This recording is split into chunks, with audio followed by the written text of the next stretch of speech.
L'archange Michel humilie Lucifer sur le corps de Moïse, mais le vrai secret derrière cette bataille épique va ébranler tout ce que vous pensiez savoir sur le destin de l'humanité. Imaginez un instant, vous assistez au affrontement le plus intense de l'histoire céleste. Deux êtres d'un pouvoir incommensurable se font face, non pas pour des territoires, ni par orgueil, mais pour le corps physique d'un homme mortel. Cet homme était Moïse, le libérateur d'Israël, et sa mort avait déclenché un conflit qui ferait trembler les fondements même du ciel et de l'enfer. Ce que vous êtes sur le point de découvrir changera complètement votre compréhension de la mort, du pouvoir divin et d'un secret qui est resté caché pendant des millénaires. Lucifer, l'ange déchu le plus puissant, était descendu personnellement pour revendiquer quelque chose qu'il considérait comme sien de droit. Mais Michel, le prince des armées célestes, était là pour empêcher ce blasphème. La tension dans l'air était palpable lorsque ces deux géants spirituels se placèrent au-dessus de la vallée où Moïse avait été enterré. Mais voici le premier mystère qui va vous intriguer. Pourquoi Lucifer voulait-il tant le corps de Moïse? Qu'y avait-il de si spécial dans ces restes mortels pour que le prince des ténèbres abandonne son trône dans l'abîme pour venir les réclamer en personne? La réponse n'est pas celle que vous imaginez. Moïse n'était pas seulement un prophète ordinaire. Il portait en lui quelque chose qui transcendait son humanité. Pendant ces 40 jours sur le mont Sinaï, quelque chose d'extraordinaire s'était produit dans sa nature physique.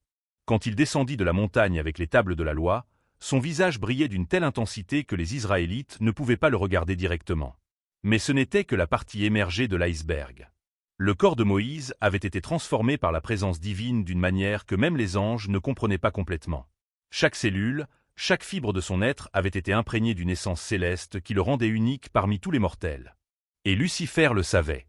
Il comprenait que posséder ce corps signifierait avoir accès à des secrets divins capables de modifier l'équilibre des pouvoirs entre le ciel et l'enfer. Michel observait chaque mouvement de son ancien frère avec un mélange de tristesse et de détermination. Ils avaient été proches dans le passé, avant la grande rébellion qui divisa le ciel. Maintenant, regardant celui qu'on appelait autrefois l'étoile du matin, Michel ressentait une douleur profonde dans son cœur angélique. Comment une telle beauté avait-elle pu se transformer en une telle corruption? Mais il y avait quelque chose que même Michel ne comprenait pas complètement à ce moment-là. Le second mystère qui va vous laisser sans voix. Dieu avait permis cette confrontation pour une raison très précise, une raison que ni Michel ni Lucifer ne pouvaient pleinement percevoir. Le Très-Haut avait un plan qui dépassait largement ce moment, un plan qui impliquerait toute l'humanité future. Lucifer s'approcha du corps de Moïse avec une arrogance qui rendait l'air autour encore plus lourd. Ses paroles tranchèrent le silence comme des lames acérées. « Ce corps m'appartient de droit, Michel. » Moïse était un pécheur, un meurtrier. Il a tué l'Égyptien dans le désert. Selon la loi de la justice, son âme et son corps me reviennent. L'accusation résonna dans la vallée avec une force qui fit trembler les pierres. Il était vrai que Moïse avait tué un Égyptien qui battait un Israélite, mais il y avait quelque chose de bien plus profond dans ces paroles de Lucifer. L'ange déchu ne faisait pas seulement une revendication légale. Il tentait de ternir la mémoire du grand prophète, réduisant toute sa vie de service divin à un seul moment de faiblesse humaine. Michel sentit une sainte colère grandir dans sa poitrine. L'injustice de ces mots, la manière dont Lucifer déformait la vérité pour servir ses desseins maléfiques, éveilla en lui une indignation rarement ressentie. Mais il savait qu'il ne pouvait pas répondre de la même manière. La véritable force ne réside pas dans la violence, mais dans la vérité. Le troisième mystère commença à se former. Pourquoi Michel n'avait-il pas simplement détruit Lucifer sur place? L'archange avait certainement le pouvoir de le faire. Mais il existait une restriction, une règle divine que même les êtres les plus puissants ne pouvaient enfreindre. Et cette règle renfermait un secret sur la nature même de la création. L'atmosphère dans la vallée devint chargée d'une énergie surnaturelle. C'était comme si tout l'univers retenait son souffle, attendant le déroulement de ce confrontation épique. Et alors, Michel fit quelque chose que personne n'attendait. Au lieu de répondre par la force, il fit preuve d'une sagesse profonde et d'une compréhension des lois divines qui surprit même Lucifer. Si vous êtes intrigué par cette bataille céleste et que vous voulez découvrir quelle fut la réponse dévastatrice de Michel qui humilia complètement Lucifer, n'oubliez pas de vous abonner à la chaîne pour ne pas manquer la suite de cette histoire extraordinaire. Le quatrième et dernier mystère de cette première partie était sur le point d'être révélé. Une témoin cachée observait toute la scène, quelqu'un dont la présence allait complètement changer le cours des événements. Quelqu'un que Lucifer ignorait, mais que Michel avait perçu depuis le début. Et l'identité de ce témoin va vous choquer d'une manière que vous n'auriez jamais imaginée. La réponse de Michel résonna à travers les dimensions célestes avec une autorité qui fit reculer Lucifer instinctivement. Mais ce ne furent pas des mots de guerre qui sortirent des lèvres de l'archange. Au lieu de cela, Michel prononça seulement 3 mots qui changèrent complètement la dynamique de cet affrontement épique. « Que le Seigneur te reprenne ». Ces mots simples portaient un pouvoir qui transcendait toute force physique ou spirituelle que Michel aurait pu utiliser. C'était comme si toute l'autorité divine de l'univers était concentrée dans ces syllabes.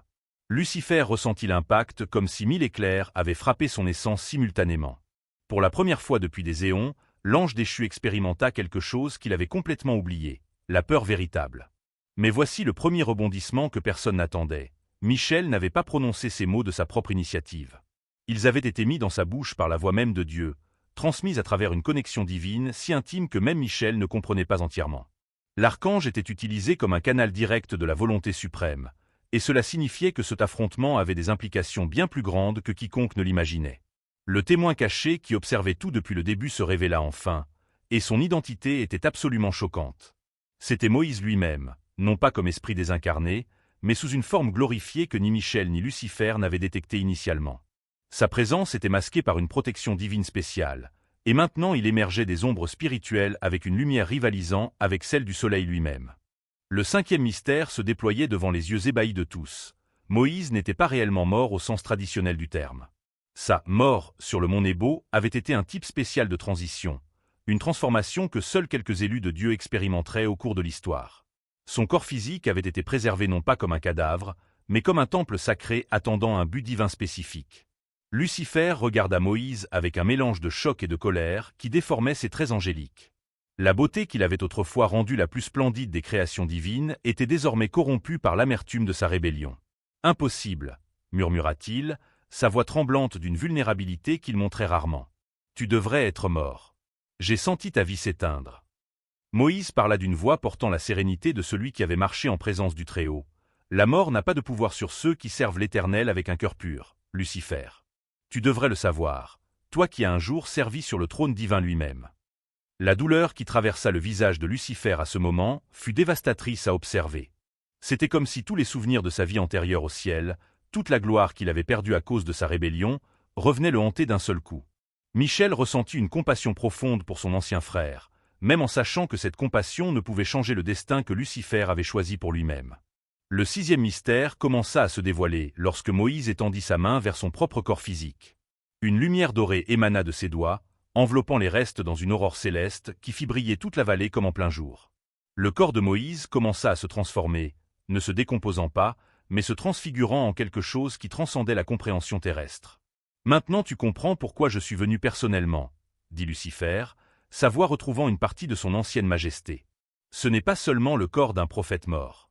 C'est un portail, une clé vers des mystères qui pourraient réécrire les lois mêmes de l'existence. » Et voici le deuxième rebondissement qui allait tout changer. Lucifer avait partiellement raison. Le corps de Moïse renfermait réellement des secrets extraordinaires, mais pas pour les raisons que l'ange déchu imaginait. La véritable raison pour laquelle ce corps était si important était liée à un événement futur qui devait encore se produire dans l'histoire de l'humanité. Un événement qui impliquerait un autre homme qui serait également transfiguré par la gloire divine. Michel plongea son regard dans celui de Lucifer et vit quelque chose qui le surprit, des larmes. Des larmes d'un ange déchu qui, pendant un bref instant, se souvint de ce qu'il avait perdu. La tristesse émanant de Lucifer était si intense que même les pierres de la vallée semblaient pleurer en solidarité. « Tu n'as pas besoin de continuer sur ce chemin, » dit Michel, sa voix chargée d'une compassion qui transcendait des millénaires de conflits. « Même maintenant, même après tout ce qui s'est passé, la miséricorde divine. »« Non !» cria Lucifer, sa tristesse se transformant instantanément en fureur. « Ne m'offre pas de faux espoirs, Michel. Nous savons tous les deux que mon choix a été fait il y a longtemps et qu'il est irréversible. » Le septième et plus intrigant mystère était sur le point d'être révélé. Pourquoi Dieu avait-il orchestré exactement ce affrontement, à ce moment précis, en ce lieu? La réponse ne concernait pas seulement le corps de Moïse, mais une leçon qui devait être enseignée, une démonstration qui résonnerait à travers toute l'éternité sur la nature de la véritable autorité et du véritable pouvoir. Le moment le plus intense de toute cette confrontation approchait, et ce qui allait se passer ensuite allait définir non seulement le destin du corps de Moïse, mais aussi révéler des secrets restés cachés depuis la fondation du monde. Lucifer, réalisant que sa stratégie initiale avait complètement échoué, décida de jouer sa carte la plus dangereuse. Il n'était pas venu seulement avec des accusations légales. Il avait apporté quelque chose qu'il considérait comme son arme ultime. Des profondeurs de son essence corrompue, l'ange déchu sortit un parchemin qui brillait d'une lumière sinistre, d'une couleur qui semblait aspirer la vie même de l'air autour. « Michel, dit-il, sa voix désormais chargée d'une confiance venimeuse, tu peux avoir l'autorité divine de ton côté, Mais moi, j'ai quelque chose d'encore plus puissant. J'ai la signature de Moïse lui-même sur un contrat de sang. » Le choc qui traversa le visage de Michel fut réel et terrifiant. Pour la première fois depuis le début de cette bataille, l'archange sembla véritablement préoccupé. Un contrat de sang était l'une des magies les plus anciennes et les plus puissantes de l'univers, quelque chose que même les êtres célestes devaient respecter. Si Lucifer possédait vraiment ce document, les implications seraient catastrophiques. Le 8e mystère se révélait de façon dévastatrice. Lorsque Moïse avait tué l'Égyptien dans le désert, il n'avait pas seulement ôté une vie. Il avait fait un serment désespéré dans les moments de panique après le crime. Craignant les conséquences, le jeune Moïse avait offert son âme à tout pouvoir pouvant le protéger de la justice pharaonique. Lucifer était là à ce moment, invisible, et avait accepté l'accord. Moïse, toujours dans sa forme glorifiée, regarda le parchemin avec une expression de profonde tristesse. « C'est vrai, » admit-il, sa voix chargée d'un repentir qui résonnait à travers les siècles. « Dans mon désespoir et ma jeunesse, j'ai fait un serment terrible. J'ai offert mon âme en échange de protection, sans savoir à qui je traitais. » La joie maléfique qui se répandait sur le visage de Lucifer était terrifiante à contempler. Il avait gardé cet atout pendant des décennies, attendant le moment parfait pour l'utiliser. Maintenant tu vois, Michel. Peu importe combien de miracles il a accomplis, combien de fois il a parlé avec ton précieux Dieu. L'âme de Moïse m'appartient de droit légal. Et là où va l'âme, va le corps. Mais alors quelque chose se produisit que personne n'attendait. Même Michel ne l'avait pas prévu. Une voix résonna dans la vallée. Une voix qui ne venait de personne parmi les présents, mais qui semblait jaillir de l'essence même de la réalité. C'était la voix de Dieu, parlant directement dans cette dimension, ce qui arrivait rarement lors de confrontations directes. « Lucifer, » dit la voix, avec une autorité qui fit se prosterner instinctivement tous les présents, « tu parles de contrats et de droits légaux. Mais il y a une loi plus ancienne que tu as oubliée, une loi qui précède ta propre création. » Le 9e mystère commença à se déployer de manière stupéfiante. La loi à laquelle Dieu faisait référence était la loi de la rédemption substitutive. Un principe cosmique qui permettait qu'une dette soit transférée d'une personne à une autre, à condition qu'il y ait un amour véritable et un sacrifice volontaire impliqué. Moïse a fait un serment dans sa jeunesse, continua la voix divine, mais il a aussi consacré toute sa vie suivante à mon service, guidant mon peuple à travers le désert, supportant leurs plaintes, intercédant pour eux d'innombrables fois. Chaque acte d'amour altruiste, chaque moment de sacrifice personnel pour le bien d'Israël était une monnaie déposée sur la balance de la rédemption. Le visage de Lucifer commença à se tordre de rage, une rage qui transcendait toute émotion humaine. Il commençait à comprendre qu'il était tombé dans un piège cosmique, orchestré depuis le début des temps. Toute sa stratégie soigneusement planifiée s'effondrait devant une sagesse qu'il n'avait pas su prévoir. Michel se redressa, et pour la première fois depuis le début du conflit, un sourire effleura ses lèvres. Ce n'était pas un sourire de triomphe personnel, mais d'admiration pour la justice divine parfaite qui se révélait. « Tu vois, frère, » dit-il à Lucifer, utilisant délibérément le mot qui les reliait au passé céleste, « tu as toujours été brillant en stratégie, mais tu n'as jamais véritablement compris le cœur de Dieu. » Le 10e mystère, le plus profond de tous, vint enfin à la lumière.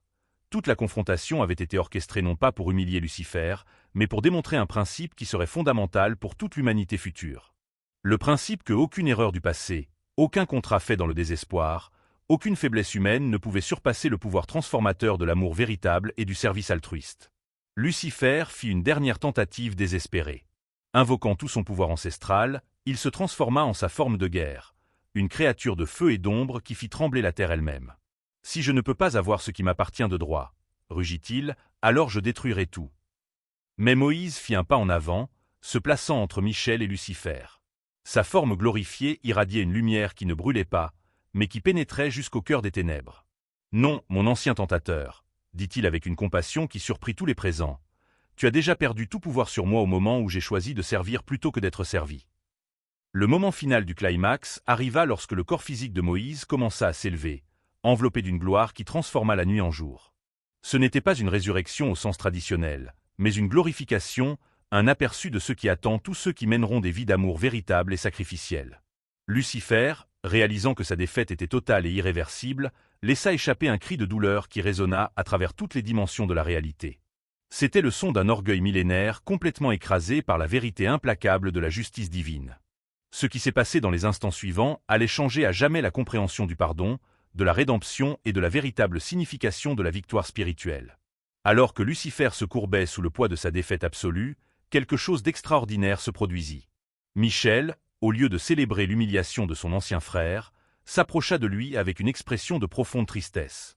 L'archange tendit sa main vers l'ange déchu, non en signe de conquête, mais comme un ultime appel à la réconciliation. « Lucifer, » dit Michel, sa voix chargée d'une émotion qui transcendait des millénaires de conflits, « tu ne comprends pas encore la véritable nature de cette démonstration. Il ne s'agissait pas de t'humilier, mais de te montrer que même les contrats les plus contraignants peuvent être brisés par le pouvoir transformateur de l'amour véritable. » L'ange déchu leva les yeux, et pendant un moment fugace, l'ancienne beauté céleste brilla à travers sa corruption. « Tu m'offres de l'espoir ?» demanda-t-il, sa voix tremblante d'une vulnérabilité qu'il n'avait pas montrée depuis des éons. Moïse, toujours rayonnant dans sa forme glorifiée, rejoignit Michel. « La même miséricorde qui m'a libéré de mon serment de jeunesse est disponible pour tout être qui cherche sincèrement la rédemption, dit-il. Mon histoire ne parle pas de perfection, mais de la manière dont Dieu peut transformer même nos plus grandes erreurs en instruments de sa gloire. » Pendant un moment qui sembla durer une éternité, Lucifer hésita. Les observateurs célestes invisibles retinrent leur souffle, attendant de voir si le grand rebelle abaisserait enfin son orgueil et accepterait la réconciliation offerte. C'était un moment de possibilités infinies, où même la chute la plus profonde pouvait être inversée. Mais alors, comme une ombre passant sur le soleil, l'expression de Lucifer se durcit à nouveau. « Non, » dit-il, sa voix retrouvant l'amertume familière. « J'ai choisi mon chemin il y a longtemps, et je préfère régner dans mon propre royaume des ténèbres que de servir dans le royaume de la lumière. » La tristesse qui traversa les visages de Michel et Moïse était palpable. Ils avaient offert à Lucifer la même grâce transformatrice qui avait libéré le prophète de son contrat de sang, mais l'ange déchu avait rejeté ce don suprême. C'était une démonstration dévastatrice de la manière dont l'orgueil peut devenir une prison dont même le pouvoir divin ne peut forcer la libération. Michel hocha la tête avec une acceptation lourde de peine. « Qu'il en soit ainsi, » dit-il. « Mais sache que cette offre restera ouverte jusqu'à la fin des temps. La miséricorde divine n'a pas de date d'expiration. » Sur ces mots, Lucifer se retira, non en défaite humiliante, mais par un choix conscient de maintenir sa rébellion. Il avait été complètement surpassé, non par la force brute, mais par la démonstration d'une loi supérieure, la loi de l'amour rédempteur qui pouvait transformer même les contrats les plus sombres. Maintenant seuls dans la vallée sacrée, Michel et Moïse contemplaient la signification profonde de ce qui venait de se passer. Le corps physique de Moïse avait complètement ascensionné, transformé en une essence glorifiée qui servirait de témoignage éternel du pouvoir transformateur de la vie dédiée au service divin. « Comprends-tu maintenant ?» dit une voix qui venait de toutes les directions à la fois, pourquoi cette démonstration était nécessaire. C'était Dieu qui parlait à nouveau, sa présence remplissant chaque atome de la vallée d'une paix indescriptible. Cette confrontation ne concernait ni Moïse, ni Lucifer, ni même toi, Michel. Il s'agissait d'établir un précédent qui résonnerait à travers toute l'histoire humaine. La compréhension commença à se former dans l'esprit de Michel comme des rayons de lumière pénétrant un brouillard dense. « Le précédent de la rédemption substitutive, » murmura-t-il. « Tu montrais qu'aucune erreur humaine, aucun contrat fait dans des moments de faiblesse, aucune faute passée ne peut surpasser le pouvoir transformateur d'une vie dédiée à l'amour altruiste. »« Exactement, » confirma la voix divine. « Et ce principe deviendra fondamental pour un plan encore plus grand qui est à venir. Un jour, un autre homme fera face à l'accusation de Lucifer. Mais cet homme portera non seulement ses propres péchés, mais les péchés de toute l'humanité. Et à travers son sacrifice volontaire, il brisera tous les contrats de sang qui ont jamais été faits. » Moïse comprit immédiatement la profondeur de cette révélation.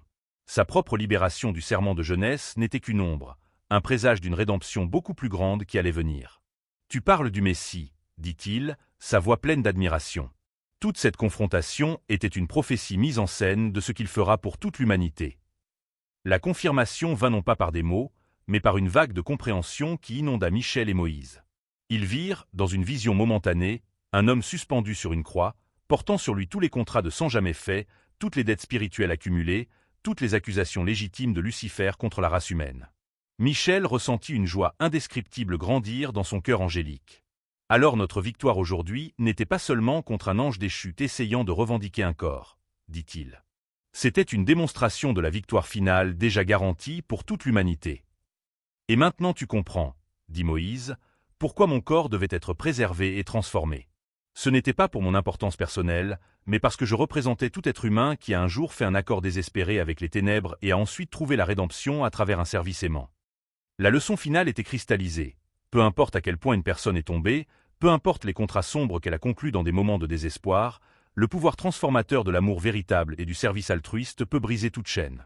L'histoire de Moïse était celle de toute l'humanité, des êtres imparfaits qui, à travers la grâce divine et des choix conscients d'aimer et de servir, peuvent être transformés en quelque chose de glorieux. Si tu as été touché par cette révélation extraordinaire sur le pouvoir de la rédemption et que tu veux continuer à découvrir plus de secrets des Écritures qui peuvent transformer ta compréhension de la foi, n'oublie pas de t'abonner à la chaîne et d'activer les notifications. La bataille était terminée, mais son écho continuerait de résonner à travers les siècles, rappelant à chaque génération qu'aucune chute n'est définitive pour ceux qui choisissent le chemin de la rédemption par l'amour sacrificiel. L'archange Michel humilie Lucifer sur le corps de Moïse, mais le véritable secret derrière cette bataille d'épique va bouleverser tout ce que tu croyais savoir sur le destin de l'humanité. Imagine un instant, tu assistes au face-à-face le plus intense de l'histoire céleste. Deux êtres d'un pouvoir incommensurable s'affrontent, non pour des territoires, non par orgueil, mais pour le corps physique d'un homme mortel. Cet homme était Moïse, le libérateur d'Israël, et sa mort avait déclenché un conflit qui ferait trembler les fondations même du ciel et de l'enfer. Ce que tu t'apprêtes à découvrir va complètement changer ta compréhension de la mort, du pouvoir divin et d'un secret resté caché pendant des millénaires. Lucifer, l'ange déchu le plus puissant, était descendu personnellement pour revendiquer quelque chose qu'il considérait comme sien de droit. Mais Michel, le prince des armées célestes, était là pour empêcher ce blasphème. La tension dans l'air était palpable lorsque ces deux géants spirituels se placèrent au-dessus de la vallée où Moïse avait été enterré. Mais voici le premier mystère qui va t'intriguer. Pourquoi exactement Lucifer voulait-il tant le corps de Moïse ? Qu'y avait-il de si spécial dans ces restes mortels pour que le prince des ténèbres lui-même abandonne son trône dans l'abîme pour venir les revendiquer personnellement? La réponse n'est pas ce que tu imagines. Moïse n'était pas simplement un prophète ordinaire. Il portait en lui quelque chose qui transcendait son humanité. Pendant ces 40 jours sur le mont Sinaï, quelque chose d'extraordinaire était arrivé à sa nature physique. Lorsqu'il descendit de la montagne avec les tables de la loi, son visage brillait d'une intensité telle que les Israélites ne pouvaient pas le regarder directement. Mais ce n'était que la partie émergée de l'iceberg. Le corps de Moïse avait été transformé par la présence divine d'une manière que même les anges ne comprenaient pas complètement. Chaque cellule, chaque fibre de son être avait été imprégnée d'une essence céleste qui le rendait unique parmi tous les mortels. Et Lucifer le savait. Il comprenait que posséder ce corps signifierait avoir accès à des secrets divins qui pourraient changer l'équilibre du pouvoir entre le ciel et l'enfer. Michel observait chaque mouvement de son ancien frère avec un mélange de tristesse et de détermination. Ils avaient été proches par le passé, avant la grande rébellion qui divisa le ciel. Maintenant, regardant celui qui fut autrefois appelé l'étoile du matin, Michel ressentait une douleur profonde dans son cœur angélique. Comment une telle beauté avait-elle pu se transformer en une telle corruption? Mais il y avait quelque chose que même Michel ne comprenait pas complètement à ce moment-là. Le deuxième mystère qui va te laisser sans voix. Dieu avait permis cette confrontation pour une raison très spécifique, une raison que ni Michel ni Lucifer ne pouvaient voir complètement. Le Très-Haut avait un plan qui s'étendait bien au-delà de ce moment, un plan qui impliquerait toute l'humanité future. Lucifer s'approcha du corps de Moïse avec une arrogance qui rendait l'air lui-même plus dense. Ces mots coupèrent le silence comme des lames acérées. « Ce corps m'appartient de droit, Michel. » Moïse était un pécheur, un meurtrier. Il a tué l'Égyptien dans le désert. Selon la loi de la justice, son âme et son corps me reviennent. L'accusation résonna dans la vallée avec une force qui fit trembler les pierres. Il était vrai que Moïse avait tué un Égyptien qui battait un Israélite, mais il y avait quelque chose de beaucoup plus profond dans ces paroles de Lucifer. L'ange déchu ne faisait pas seulement une revendication légale. Il tentait de ternir la mémoire du grand prophète, essayant de réduire toute sa vie de service divin à un seul moment de faiblesse humaine. Michel sentit une colère sacrée grandir dans sa poitrine. L'injustice de ces mots, la manière dont Lucifer déformait la vérité pour servir ses fins malveillantes, éveilla en lui une indignation qu'il ressentait rarement. Mais il savait qu'il ne pouvait pas répondre de la même manière. La véritable force ne résidait pas dans la violence, mais dans la vérité. Le troisième mystère commença à se former. Pourquoi Michel n'a-t-il pas simplement détruit Lucifer sur le champ? L'archange avait certainement le pouvoir de le faire. Mais il y avait une restriction, une règle divine que même les êtres les plus puissants ne pouvaient enfreindre. Et cette règle cachait un secret sur la nature même de la création. L'atmosphère dans la vallée devint chargée d'une énergie surnaturelle. C'était comme si tout l'univers retenait son souffle, attendant le déroulement de ce face-à-face épique. Et alors, Michel fit quelque chose que personne n'attendait. Au lieu de répondre par la force, il fit quelque chose qui démontra une profonde sagesse et une compréhension des lois divines qui surprit même Lucifer. Si tu es intrigué par cette bataille céleste et veux découvrir quelle fut la réponse dévastatrice de Michel qui laissa Lucifer complètement humilié, n'oublie pas de t'abonner à la chaîne pour ne pas manquer la suite de cette histoire extraordinaire. Le quatrième et dernier mystère de cette première partie était sur le point d'être révélé. Il y avait un témoin caché observant toute la scène, quelqu'un dont la présence changerait complètement le cours des événements. Quelqu'un que Lucifer ne savait pas être là, mais que Michel avait remarqué dès le début. Et l'identité de ce témoin va te choquer d'une manière que tu n'aurais jamais imaginé possible.